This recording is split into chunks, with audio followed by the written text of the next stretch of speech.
is the secret to Christina's disappearance, hidden somewhere in this footage.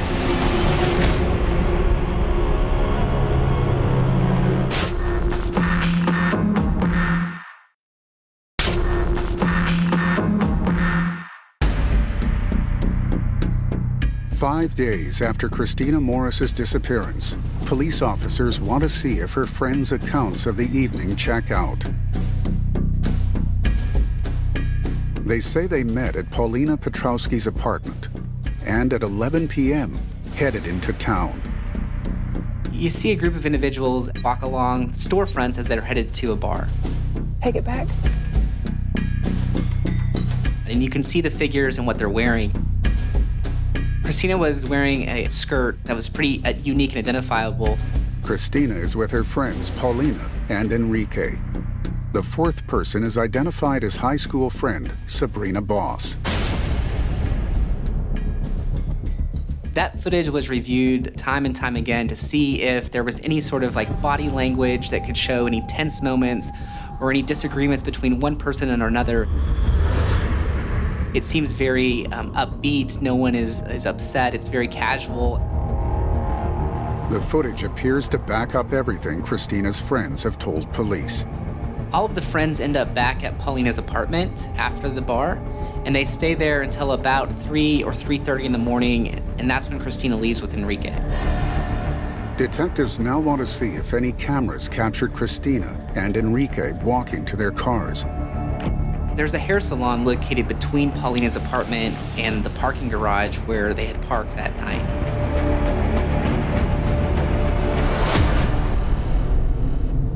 Investigators were able to get footage from that salon. They cue the footage to 3:30 a.m. The minutes tick by. At 3:47 a.m., there's movement outside. Although it's grainy, it's hard to see, there's a reflection. They're able to see two figures walk through or walk in front of the salon window.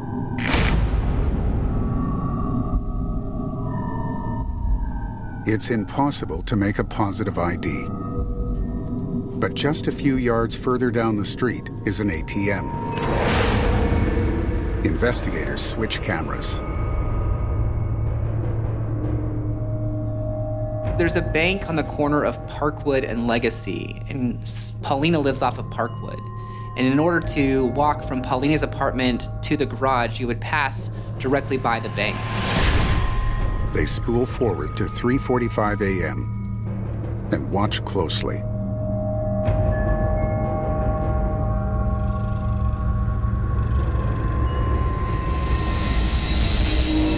At 3:53, two distinct figures walk through frame. Okay, stop, zoom in there. Yeah, that's her. The Benchmark Bank video is quite clear because there's a street light over the parking lot and you can see the figures and what they're wearing. And so from that video, you can see it's Enrique and Christina, even though you can't make out their faces. She walks normal, she's not staggering, there's nothing about her demeanor that makes her look intoxicated. Their body language didn't indicate that there was anything wrong going on. The pair appear to be headed for the parking lot, just as Enrique said. Yet Christina never made it to her car. Investigators want to know if Christina had plans to meet up with her boyfriend, Hunter, and hope Enrique can help them find out.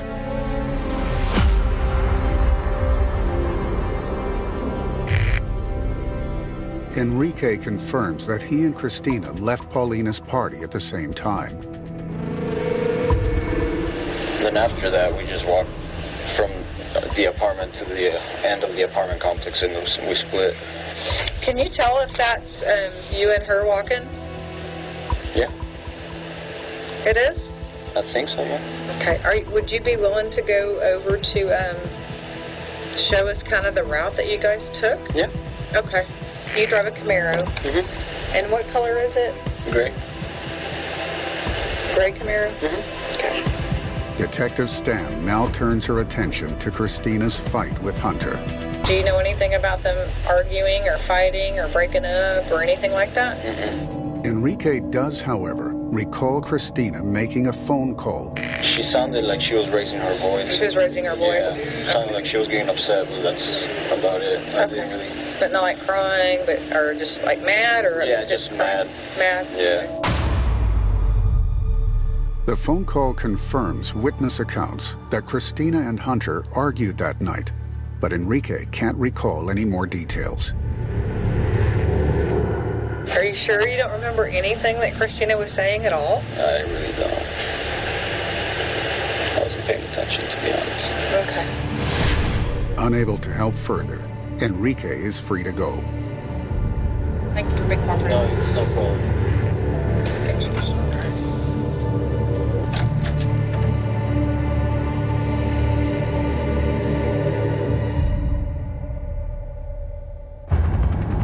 With Christina Morris now missing for 5 days, fears for her safety intensify. A police helicopter searches Plano for any sign of her. This whole northbound direction, there's several large fields. While on the ground, friends and family organize their own search efforts. Really just anything that will give us, and hand those out until you don't have any left, and then we'll get more, okay? We started searching right away to find anybody that had any information, that had seen her, that spoke with her. Private investigator Paula Boudreau joins them. Time was of the essence to, get people out there and get them moving to look for her. We had no reason to believe that she's not out there somewhere.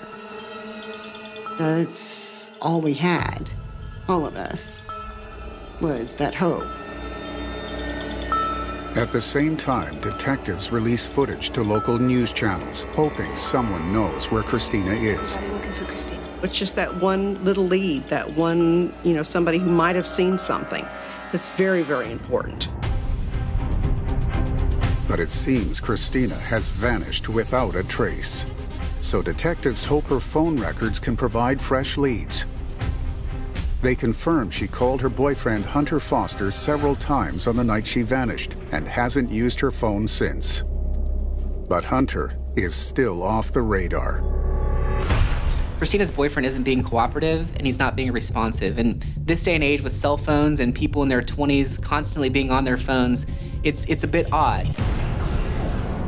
On September 3rd, 5 days after Christina went missing, Hunter finally comes in for questioning. He claims he's been unresponsive because he'd lost his phone. Okay, so you lost your phone at a gas station and, which one? Uptown. At a gas station in Uptown? And somebody had actually, called me to give it back. That's impressive. Yeah, I was really surprised. I'm shocked. The detective moves on to Hunter's relationship with Christina. How long have you guys been dating? Almost a year now. Almost a year? Okay. I talked to her dad, and her dad said that you guys have been friends for a lot longer than that. Is that right? We've known each other since grade 7, probably. Grade 7? Yeah. Okay. Any problems in the relationship at all? Not at all. Hunter explains that he has spent the weekend with friends in Dallas. He hasn't seen Christina since she left the house on Friday night. Y'all weren't fighting? Y'all weren't arguing about anything? Not Okay, at all. no disagreements or anything like that. It's a claim that contradicts reports that the couple had a fight the night she went missing. So from the time you left your house until, say, 10 or 11 the next morning, at any point did you come into Plano? No. Okay. So you never went into Plano one time? Not one time. Hunter explains why he hasn't reported Christina missing. I really just didn't think that she's not the type of girl that would do this at all. That's why I figured she was with her parents. Disappear, you mean? Yes, ma'am. The detective now asks to read Hunter's text messages from Christina on Friday night.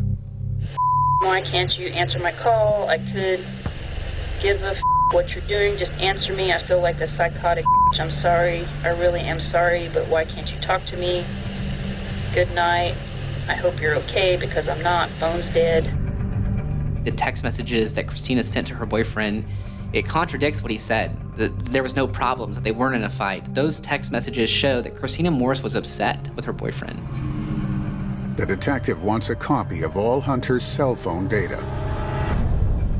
Am I still gonna be able to leave if I don't do this? You can leave anytime you want to. You're free to leave anytime. I really don't feel comfortable doing that. Hunter wouldn't allow them to look at his phone, to take it away. Investigators were just a little suspicious of, was he hiding something? Why not cooperate fully? Okay, well, if you don't want to allow the download of the phone, that's fine. Without further evidence, they can't hold Hunter. But his phone may yet provide vital clues. Investigators request the records of the cell phone of Christina's boyfriend so they're able to look at the location information and ping his cell phone to know exactly where he was at what time. For now, investigators are no closer to being able to tell Christina's family what has happened to her. They wanted to desperately know where she was. Was she okay? Was she alive? But later that day, there's a breakthrough. Footage from the parking lot where Christina left her car has been recovered. The Plano Police Department are trying to figure out, did Christina ever make it to her car or ever make it inside that parking garage? Detectives pull up footage from a camera looking down onto the main entrance into the parking lot. Investigators know that if Christina went in that parking garage, it was most likely through that main entrance. And so they're pulling that footage to see if they can see any sign of Christina between that 3:30 and 4 a.m. The picture of what has happened to Christina Morris is about to get a whole lot clearer. There.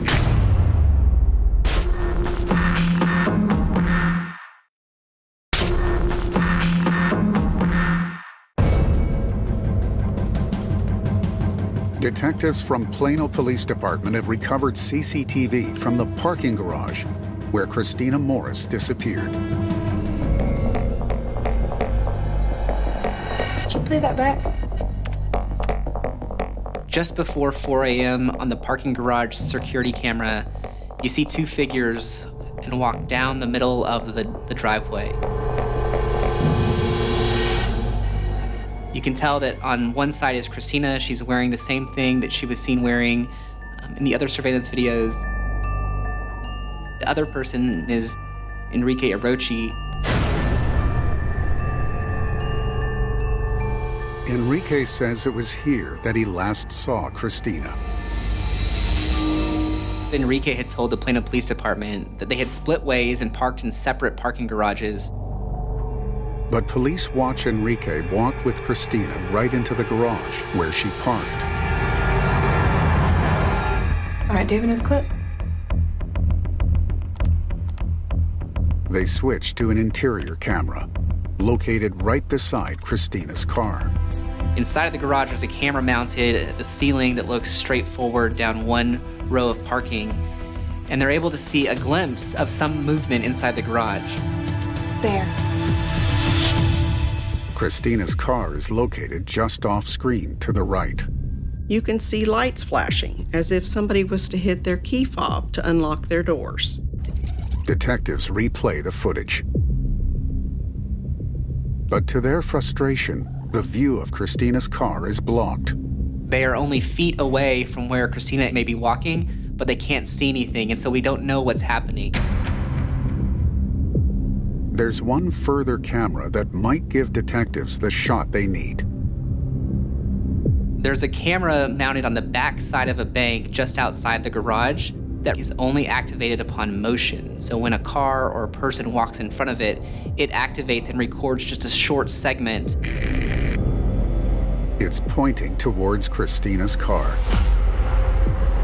By pure chance, 2 minutes after Christina and Enrique enter the garage, a passing car activates the camera. Nobody approaches Christina's car. But a dark-colored vehicle facing hers starts to reverse. Then the camera cuts out. We're not able to see who went in the car, what door they went in, or anything like that. All we're able to see is the lights turn on, and then the car backs up. It's critical detectives pick up where the car went next and who was inside it. Investigators pull every camera that's available in that garage, and there's one mounted at the entrance and exit on the back side. Just 1 minute later, the camera captures the same dark vehicle exiting the parking lot. It's a dark-colored Chevrolet Camaro, just like Enrique Orochi's. Detectives zoom in, hoping to spot Christina inside.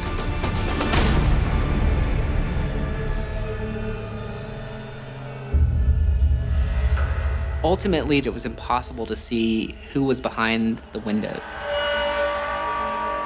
They don't see Christina on any other footage. So the question is, where's Christina? One thing is clear. The account Enrique has given police doesn't match the CCTV, so he's called back in for further questioning. Is there a chance you could have parked in this garage? No, I know for a fact it was no. Because I parked by my friend's house.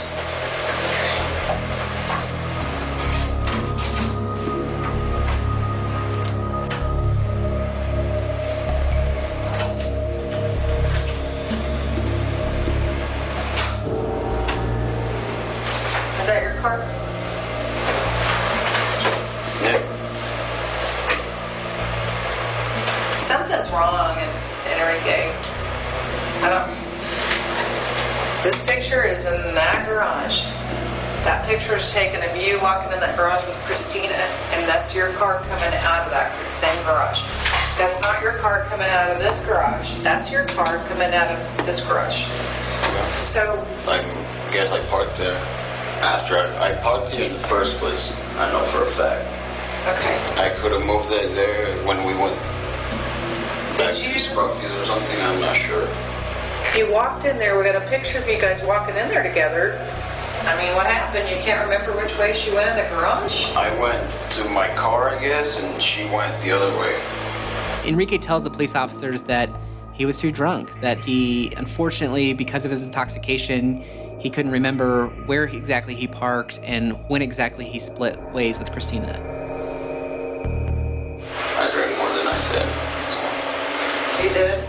You didn't want to tell me? I didn't want to tell you. I don't want to get in trouble. Enrique's story doesn't make him, innocent, but it doesn't make him guilty either. There's no physical evidence. There's no motive. Suspicious of Enrique's behavior, Plano police search his Camaro. When investigators look inside Enrique's car, they see nothing that relates to Christina Morris. And they allow Enrique to go. Okay, thanks a lot. I appreciate it. You promised me you're going to send me those pictures. Yes. Right?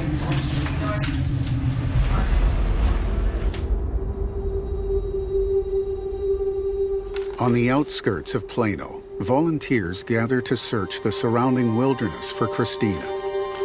Time was going by, and time was not on our side. Despite the odds, her family are still hoping for a happy ending. You're always holding on to that little bit of hope that, she's out there.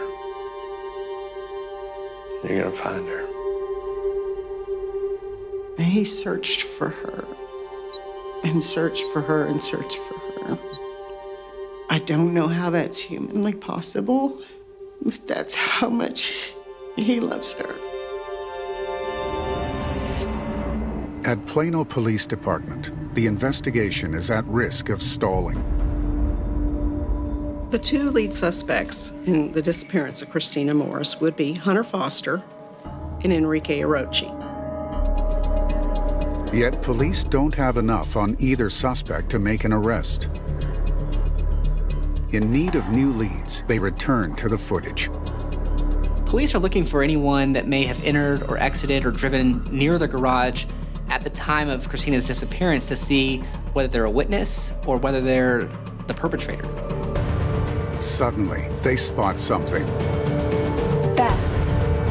What they are about to see will only deepen the mystery surrounding Christina's disappearance.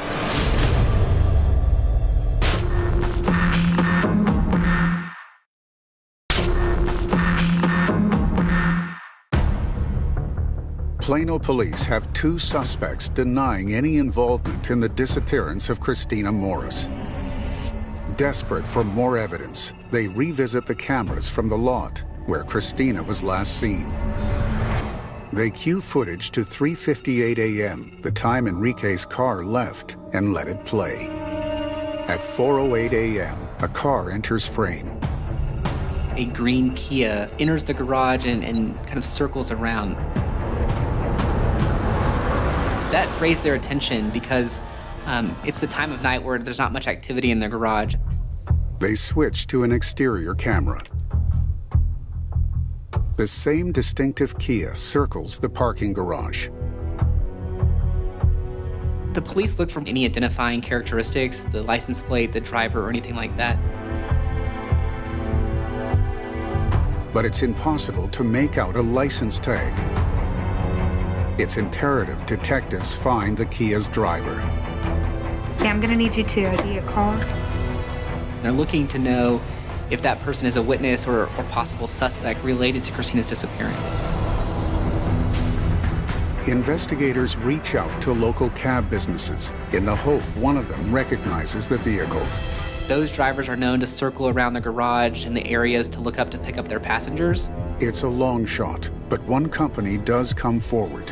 Investigators were able to track down the driver of the car and found out that the driver was an Uber driver that was looking for his client that he was trying to pick up at that time. It's another dead end. With their options rapidly diminishing with every setback, investigators shift their focus back to the 2 lead suspects, Hunter Foster and Enrique Orochi. They access both men's cell phone and bank records. When the police officers obtain the records of Christina's boyfriend for his cell phone, it confirms that he was in a different town, at a different bar.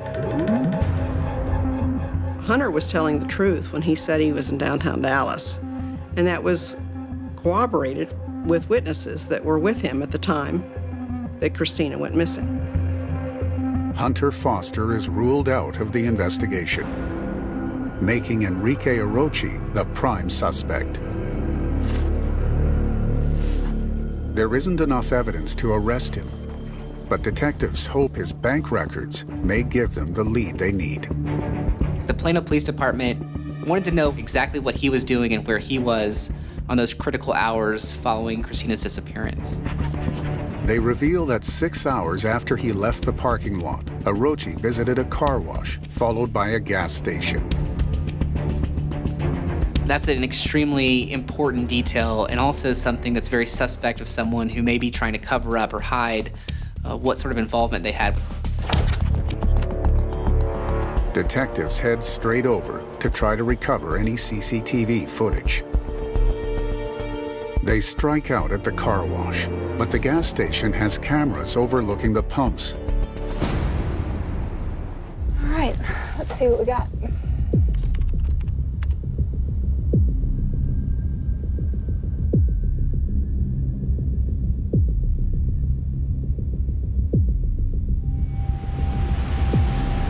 At 9:58 a.m., a Chevrolet Camaro pulls into view. Here we go. Enrique Orochi gets out. As he walks past the trunk, he does something odd.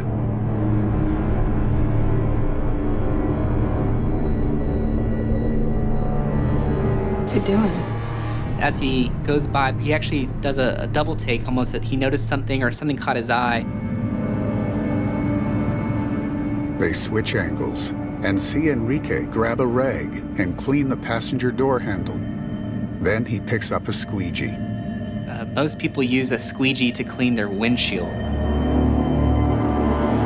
He begins to rub the back of his car near the license plate and where the trunk closes.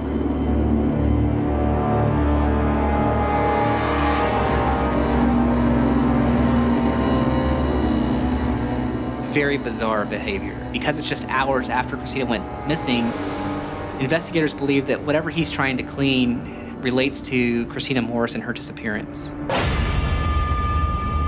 The evidence against Enrique is mounting, but it's still only circumstantial. Police need more. The surveillance at the gas station leads investigators to think that there's something of value to the case in that trunk or related to that trunk. If Christina was ever in Enrique's trunk, only forensics can prove it. So detectives seize Enrique's car. And when they open the trunk, they see that there's a rubber seal that goes along the border of the base of the trunk. And so that area is what the crime scene investigators focus on because it is a porous material that is absorbent and would also be very hard to clean. What they're looking for is the smallest amount of evidence, DNA, hair samples, blood samples, whatever they needed. But it will be months before forensics finish processing the findings. It's a frustrating wait for detectives, but they need to make the case watertight before they arrest Enrique. With all eyes on him, rumors pointing to his involvement in Christina's disappearance spread. Her family are furious that Enrique is apparently off the hook and decide to take action. They stage a protest outside his home, demanding answers. We had tried to talk to Enrique face-to-face. We had tried to make contact with him to see if he would answer our questions, and he refused to. He held all the answers. I'm not gonna let him get away with it. He knew where my daughter was.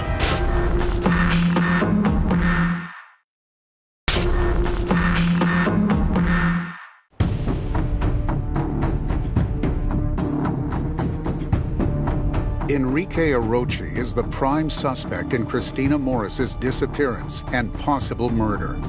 But police are lacking concrete proof of his guilt. He continues to deny any involvement in Christina's disappearance.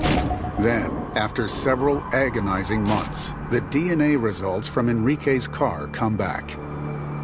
The DNA came back, and my daughter's DNA was in the trunk of his car. My heart just dropped. DNA was actually found in 2 locations. One was on the rubber seal where the trunk lid closed, and the second location was on the trunk mat. It was statistically impossible for it to be anyone else than Christina Morris.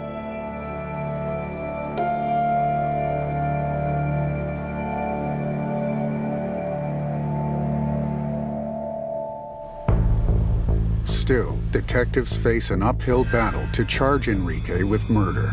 Without a body, we knew that we had a difficult time proving murder. We couldn't prove how she was murdered or when she was murdered. But prosecutors are convinced the forensic evidence, surveillance footage, and holes in Enrique's story are enough to prove his involvement in Christina's disappearance. On December 13th, 2014, police arrest him on the charge of aggravated kidnapping.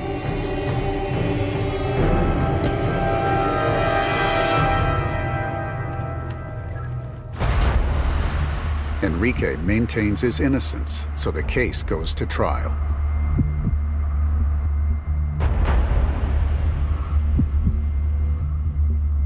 On the 21st of September, 2016, the jury reach a verdict. Mr. Roach, if you'd please stand for me, sir.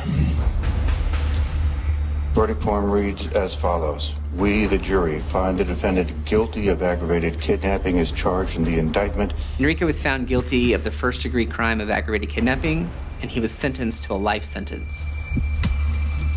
But for Christina's family, the case is far from over.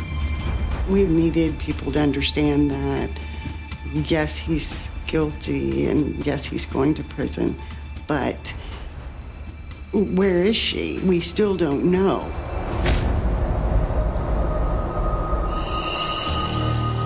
On March 7th, 2018, 3.5 years after Christina went missing, her family's worst fears are realized. It was a construction site. A man was walking in front of the bulldozer to make sure that it didn't run over any pipelines. He saw what he believed to be a human skull. At that time, he called the local police department. They found other skeletal remains and the clothing remains of what Christina was wearing on the night she went missing. The discovery of Christina's body confirms detectives' theory of what likely happened that night. In the early hours of August 30th, 2014, Enrique Orochi walks Christina to her car. He likely offers her a ride.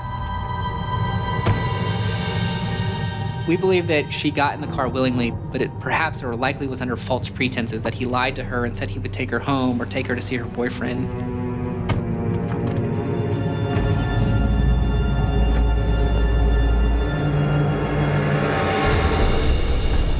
No one knows for sure how Christina died, but as the DNA was found in Enrique's trunk, and with no evidence of third-party involvement, police believe Enrique killed Christina and dumped her body.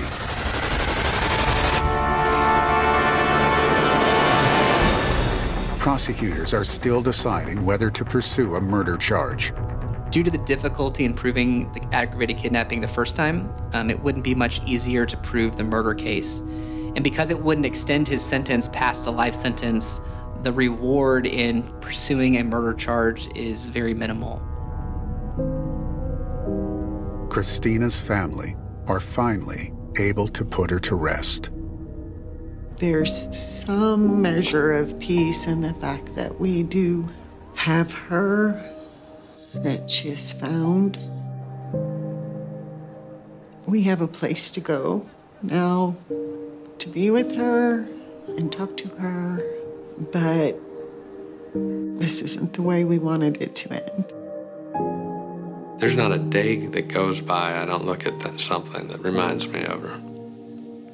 Hopefully, her story helps, other women. These are things, you hear of them happening, you just never think it's going to happen to you. And it can so easily. Just follow up. Make sure your friends make it home all right.